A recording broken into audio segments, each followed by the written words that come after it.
1 ارب سے زیادہ کی تعداد مسلمانوں کی ہے. 57 ممالک اسلامی ہیں. اسلامی نام سے جو کنٹریز ہیں وہ 57 ممالک ہیں. اتنی بڑی تعداد, لیکن آج ہمت کیسی ہے غیروں کی, کفار و مشرکین کی. جس طرح سے وہ چاہیں مسلمانوں کے ساتھ آج کھیلتے ہیں, اور اتنی بڑی تعداد کے ہوتے ہوئے کوئی کچھ نہیں کر پاتا. وجہ کیا ہے؟ یہ جھاگ ہے. اس جھاگ کو پیوریٹی میں بدلنے کی آج ضرورت ہے, تعداد نہیں. اسی لیے میں ایک جملہ اکثر کہا کرتا ہوں, اسلام میں کوانٹیٹی نہیں کوالٹی دیکھی جاتی ہے.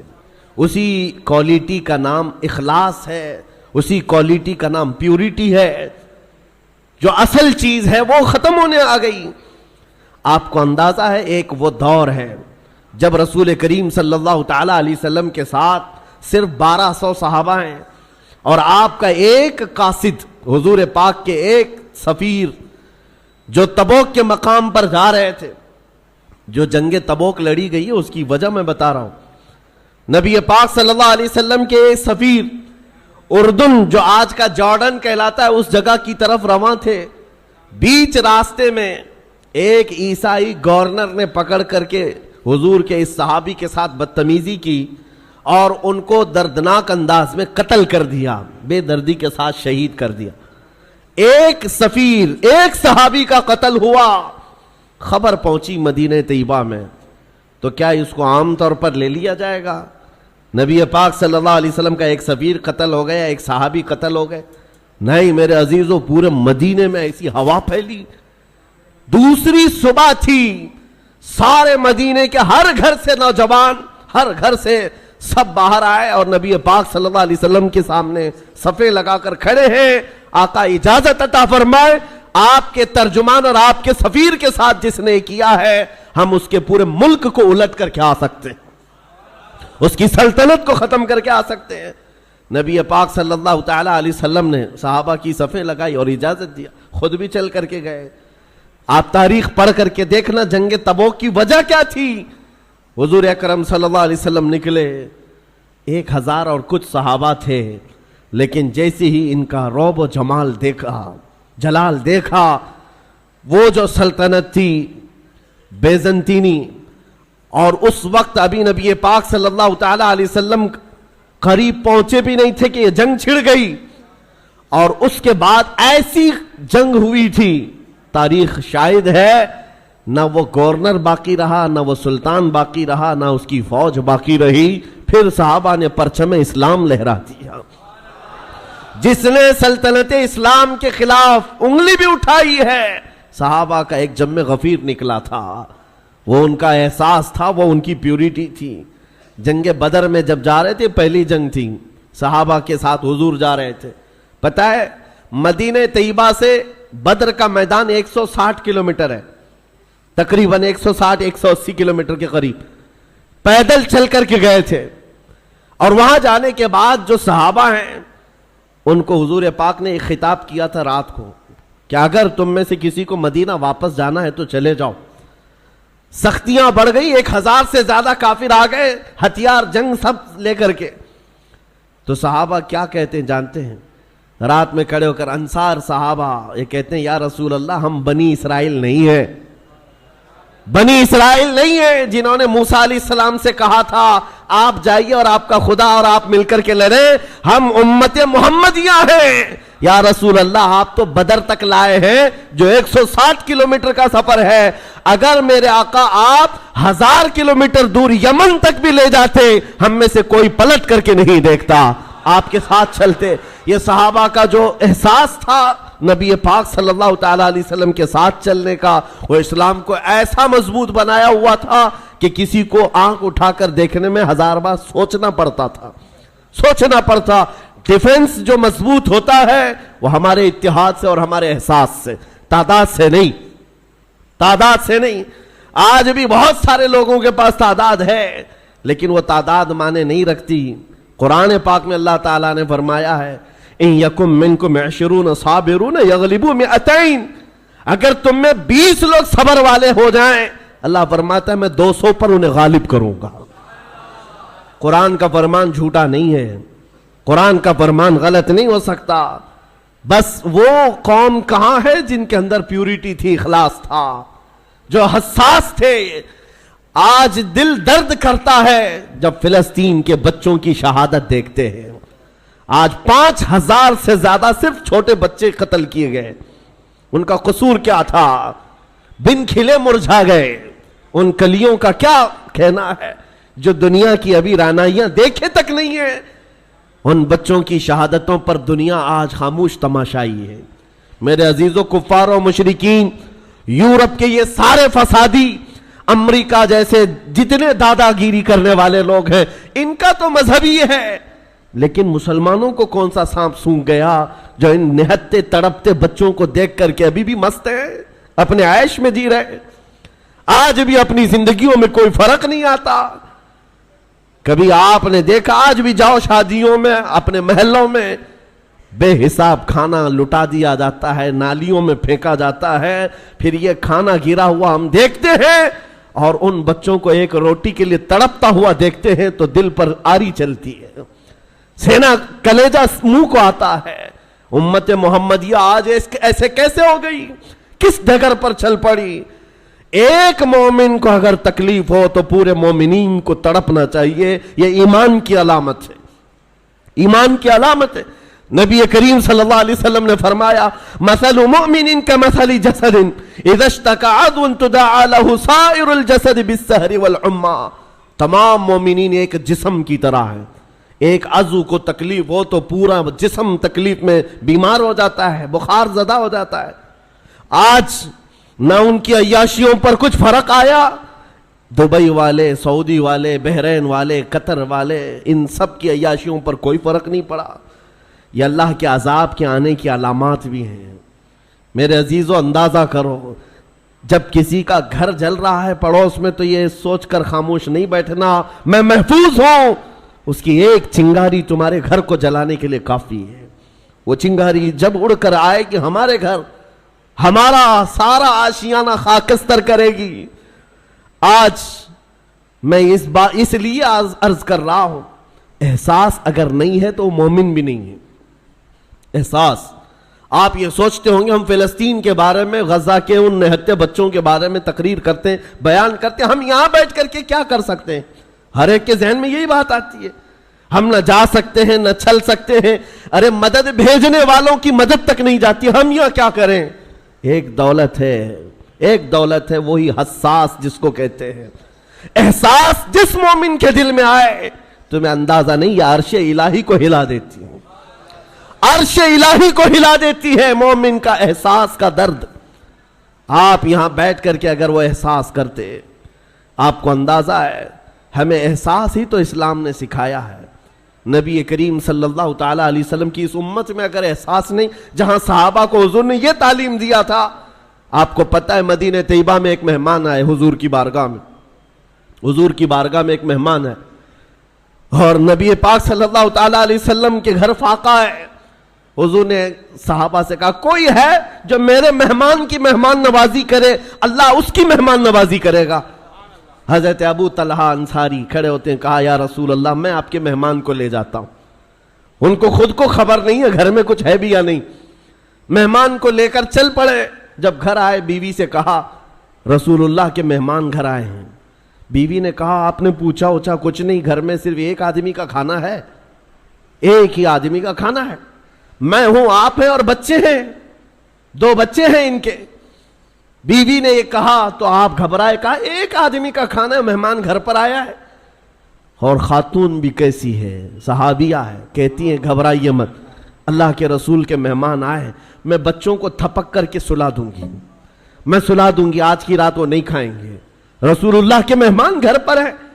اور اس کے بعد خاتون کہتی ہیں جب میں دسترخوان پر کھانا لا کر کے رکھوں گی، چراغ آپ پھونک کر کے بجھا دینا اور آپ کھانے جیسی حرکت کرتے رہنا، مہمان کھاتا رہے گا. آپ کھانا نہیں، بس منہ چباتے رہنا اس کے سامنے بیٹھ کر، اندھیرے میں مہمان پیٹ بھر کر کھا لے گا، میں اور آپ ایسے ہی صبر کر لیں گے، اللہ کے رسول کے مہمان کو تو کھلائیں گے. یہ صحابہ کا تھا معاشرہ. مہمان کو دسترخوان پر بٹھایا، بچوں کو تھپک کر سلایا. جب کھانے کا وقت آیا تو آپ نے چراغ گل کر دیا اور کھانا رکھا. مہمان سے کہا کھاؤ. مہمان نے کہا آپ بھی کھائیے. کہا ہم بھی کھا رہے ہیں. اور خالی سوکھا منہ چباتے رہ گئے. اور مہمان اس اندازے میں کہ سب کھا رہے ہیں پیٹ بھر کر کھانا کھا لیا اور سویا. صبح اٹھنے سے پہلے جبرائیل امین حضور کی بارگاہ میں آئے. کہا یا رسول اللہ صلی اللہ علیہ وسلم، آپ کے مہمان کے ساتھ آپ کے صحابی نے جو سلوک کیا ہے پورے آسمان کے ملائکہ میں اس کا چرچا چل رہا ہے.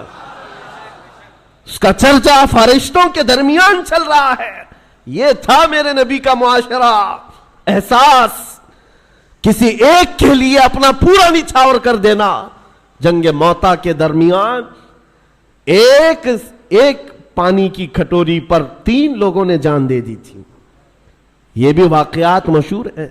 ایک بکری کے گوشت کا بھنا ہوا سرا کسی کے گھر میں آ جائے، صحابی اپنے پڑوس میں بھیجتے رہے اور وہ پورے مدینے میں گھومتا تھا. ہر صحابی یہ خیال کرتا شاید میرا پڑوسی بھوکا ہے. یہ معاشرہ میرے نبی کا بنایا ہوا تھا. آپ کو پتا ہے حضرت عمر فاروق رضی اللہ تعالیٰ عنہ کا دور ہے جب آپ رات کے وقت تنہا نکل پڑتے تھے اپنے خادم کے ساتھ مدینے کے حالات کو معلوم کرنے کے لیے. اپنے ایک خادم کے ساتھ کہیں سے گزر رہے تھے، ایک گھر سے کراہنے کی آواز آئی، ایک عورت کے رونے کی آواز آئی. رک گئے اور آپ کے چہرے پر نقاب پڑا رہتا تھا، امامہ شریف اور نقاب جس طرح سے عربوں کا رواج ہوتا. اس گھر کے باہر کھڑے رہے. کھٹکھٹایا تو ایک شوہر، اس کا شوہر باہر آیا. پوچھا کیا بات ہے؟ مرد نے کہا میری بیوی کے ولادت کا وقت قریب آ گیا ہے، حاملہ تھی، بچہ پیدا ہونے کا وقت قریب آ گیا ہے اور وہ درد ذہ سے تڑپ رہی ہے، لیکن دیکھنے کے لیے عورت کوئی نہیں ہے، کوئی عورت قریب میں نہیں ہے. خلیفۃ المسلمین ہے وقت کا، جس کے نام سے قیصر و کسریٰ کانپتے ہیں. دوڑ کر اپنے گھر گئے، اپنی بیوی اور اپنی بہو کو بھیجا، جاؤ فلاں گھر میں ایک بچی کی ولادت، ایک عورت درد ذہ میں ہے، بچے کی ولادت ہونے والی ہے. رات بھر امیر المومنین اپنی عورت اور اپنی بہو کو اس گھر پر بھیجتے ہیں اور خود آ کر کے باہر انتظار کرتے بیٹھے ہوئے. اس کے شوہر کے ساتھ باتیں کر رہے ہیں اور گھر سے کچھ کھانا پکا کر لا رہے ہیں اور وہ مزے سے کھاتا رہا ہے. نہ اس شوہر کو معلوم ہے نہ اس کی بیوی کو معلوم ہے کہ ان کے گھر کی یہ عیادت کرنے والا وقت کا خلیفہ ہے. کسی کو نہیں معلوم. صبح بچے کی ولادت ہو گئی اور اس کے بعد حضرت عمر ایسی خوشیاں بانٹ رہے ہیں جیسے لگتا ہے ان کے گھر میں بچے کی ولادت ہوئی. اور جب آپ نے مبارکبادیاں دی اور گھر واپس چلے گئے تو بعد میں محلے والوں نے کہا رات بھر تیرے گھر میں جو عورتیں تیمارداری کر رہی تھی وہ کوئی اور نہیں، امیر المومنین کی بیوی تھی، امیر المومنین کی بہو تھی. یہ احساس تھا ایک عورت کے درد کی آواز آئے تو خلیفہ بے چین ہو جاتا. آج فلسطین سے اٹھنے والی آوازوں سے کسی کی نیند پر فرق نہیں پڑتا، کسی کی نیند خراب نہیں ہوتی. وقت کے عیاش حکمران، ظالم حکمران اپنی کرسیوں پر ویسے ہی مزے لے رہے ہیں، بلکہ بسا اوقات ایسا لگتا ہے یہ بچوں کی اور بچیوں کی جھنجھوڑنے والی آواز ان کی کرسیوں کو کیوں نہیں ہلاتی. یاد رکھو قرآن پاک میں اللہ نے فرمایا وَإِذَا الْمَوْعُودَةُ سُئِلَتْ بِأَيِّ ذَنبٍ قُتِلَتْ.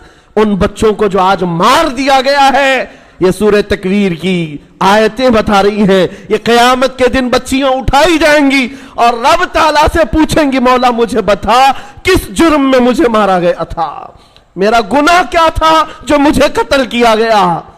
آج یورپ کے درندے اور اسرائیل کے جتنے ظالم ان کے قتل میں شریک ہیں وہ الگ قاتل ہیں، لیکن یہ چپی اور یہ خاموشی پوری دنیا کی یہ الگ قاتل ہے، یہ الگ قاتل ہے.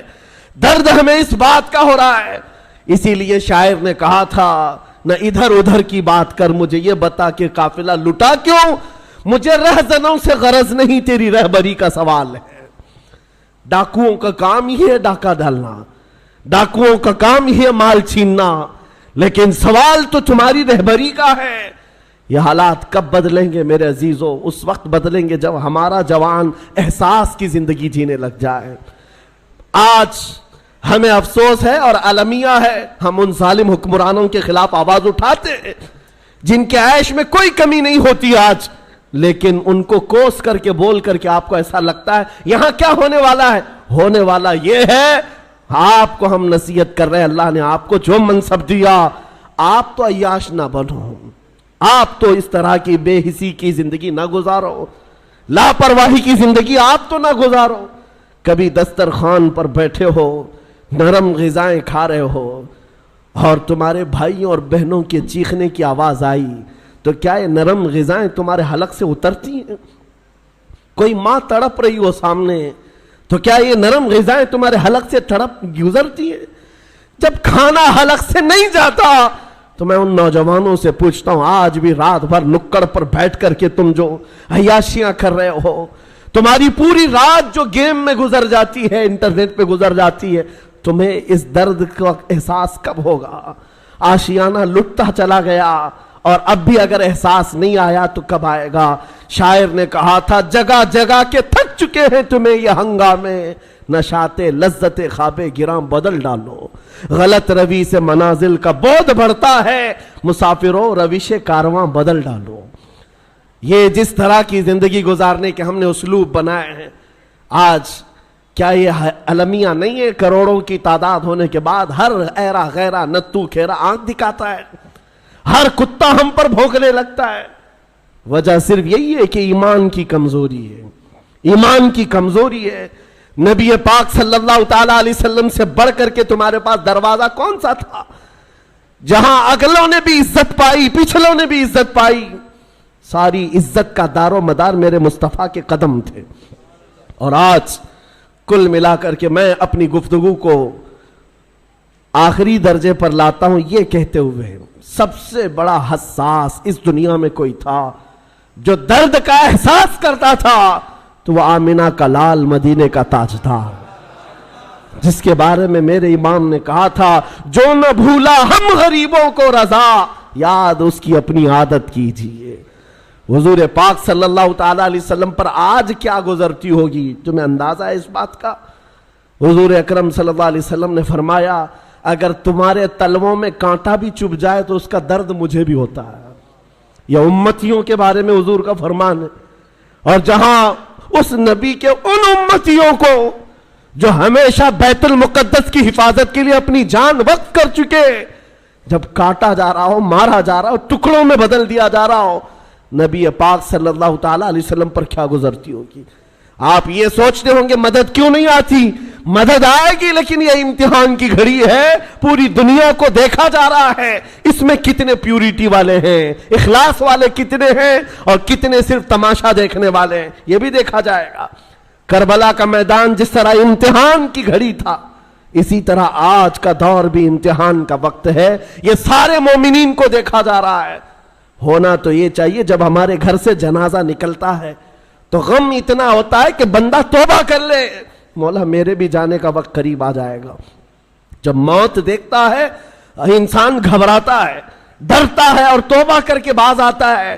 اور آج اتنے بڑے بڑے حادثے دیکھ کر کے اگر کوئی نہیں سدھرتا تو پھر اس کے سدھرنے کی امید بھی نظر نہیں آتی۔ اس لیے میرے عزیزوں، نبی پاک صلی اللہ تعالی علیہ وسلم کا جو احساس ہے وہ حضور یہی فرماتے ہیں۔ حضور نے فرمایا، حدیث پاک ہے، من اصبح منا من لم یہتم بامرنا فلیس منا، جو اس حال میں صبح کیا کہ میری امت کے بارے میں کچھ سوچا نہیں، وہ میری امت میں سے نہیں ہے۔ کتنے ہیں ہم میں سے جو صبح کرتے ہیں اور رسول اللہ کی امت کے بارے میں کہتے ہیں؟ آپ کو پتا ہے نبی پاک صلی اللہ تعالی علیہ وسلم نے یہ بھی فرمایا جس نے میری امت کی مغفرت کی دعا کر دی میری شفاعت اس پر واجب ہے۔ حضور کی امت کے لیے صرف دعا بھی کرتا ہے تو حضور فرماتے میری شفاعت ہے اس پر۔ تو آج یہ احساس پیدا کرو، درد پیدا کرو ایک دوسرے کا، اور ان مومنین کے لیے باضابطہ رب تعالیٰ کی بارگاہ میں گڑ گڑاؤ۔ دعا مومن کا ایک ہتھیار ہے، جب احساس کے دل کے ساتھ اللہ کی بارگاہ میں پکارا جاتا ہے تو عرش الہی بھی ہل جاتا ہے۔ اور دعائیں باریاب ہوتی ہیں اور مدد ضرور آئے گی۔ عزیزان گرام وقار، نبی کریم صلی اللہ تعالیٰ علیہ وسلم کے اس دربار سے ہماری دوری یا آج ہمارے درمیان انتشار پیدا کی ہوئی ہے۔ ہم جو بھٹکے ہوئے ہیں، بگڑے ہوئے ہیں، جگہ جگہ الگ الگ جماعتوں میں، ٹکڑوں میں تبدیل ہیں، ایک ہی وجہ ہے، جس رسی کو ہمیشہ پکڑنے کے لیے کہا گیا تھا وہ رسی ہاتھ سے چھوٹتی ہے تو پھر نہ تمہارا نگہبان تمہیں نظر آتا ہے، نہ تمہاری جماعت کا تمہارا کوئی شناخت تمہاری باقی رہ جاتی ہے۔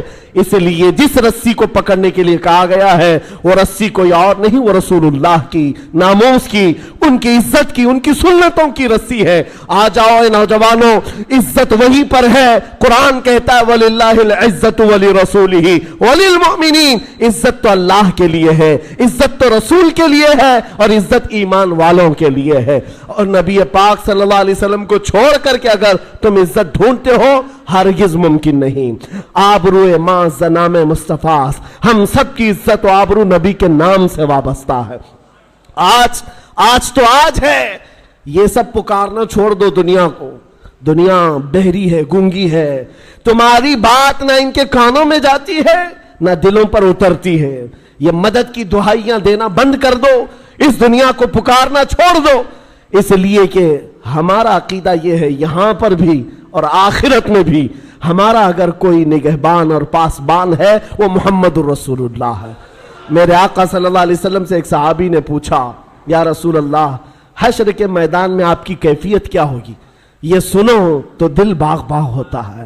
اے نوجوانوں، توجہ سے، حضور فرماتے ہیں میدان محشر میں ایک ہی کیفیت حضور نے بتائی، اور دیگر بہت سارے ہیں، اس میں ایک کیفیت میرے آقا نے جو فرمایا، فرماتے ہیں میدان محشر میں جہاں جم غفیر ہوگا، پورے انسان جمع ہوں گے، حضور فرماتے ہیں میرے کندھے پر چادر پڑی ہوگی، میرے کندھے پر چادر ہوگی، اور وہ کبھی کبھار کھسک کر گر رہی ہوگی، میں ایک ہاتھ سے اپنی چادر سنبھال رہا ہوں گا اور ایک ہاتھ سے اپنے امتیوں کو پکڑ پکڑ کر جنت میں لے جا رہا ہوں گا۔ جو نہ بھولا ہم غریبوں کو رضا، یاد اس کی اپنی عادت کیجئے، اس بھرے محشر کے میدان میں ہمیں پہچاننے والا کوئی ہے تو وہ رسول اللہ کی ذات ہے۔ جب تمہیں پتا ہے نبی پاک صلی اللہ تعالیٰ علیہ وسلم وہاں پر بھی ہمیں نہیں چھوڑنا چاہتے، قبر کے حالات کے بارے میں بھی بزرگوں کی روایتیں پڑھو، بزرگوں کے متعلق یہ کیا آپ نے نہیں پڑھا؟ ایک مومن صالح جب قبر میں جاتا ہے، منکر نکیر کے آنے سے پہلے رسول اللہ تشریف لاتے ہیں اور فرشتوں سے کہتے ہیں ذرا آہستہ سے جگاؤ، بڑا تھک کر کے آیا ہے، یہ میرا غلام ہے۔ تاج الشریعہ نے یہ فرمایا تھا بارگاہ مصطفیٰ میں، یا رسول اللہ میں مروں تو میرے آقا یہ ملائکہ سے کہنا اسے کوئی مت جگانا، ابھی آنکھ لگ گئی ہے، تیرے دامن کرم میں جسے نیند آ گئی ہے، جو فنا نہ ہوگی اسے زندگی ملی ہے۔ یہ عنصر اس لیے میں بتا رہا ہوں، وہ قبر میں بھی ہمارے پاس آنے والے ہیں اور حشر میں بھی آنے والے ہیں۔ اسی لیے اعلیٰ حضرت کی سنو، اعلیٰ حضرت نے کیا فرمایا؟ آج لے ان کی پناہ، آج مدد مانگ ان سے، کل نہ مانیں گے قیامت میں اگر مان گیا، انہیں جانا انہیں مانا، نہ رکھا غیر سے کام، للہ الحمد میں دنیا سے مسلمان گیا۔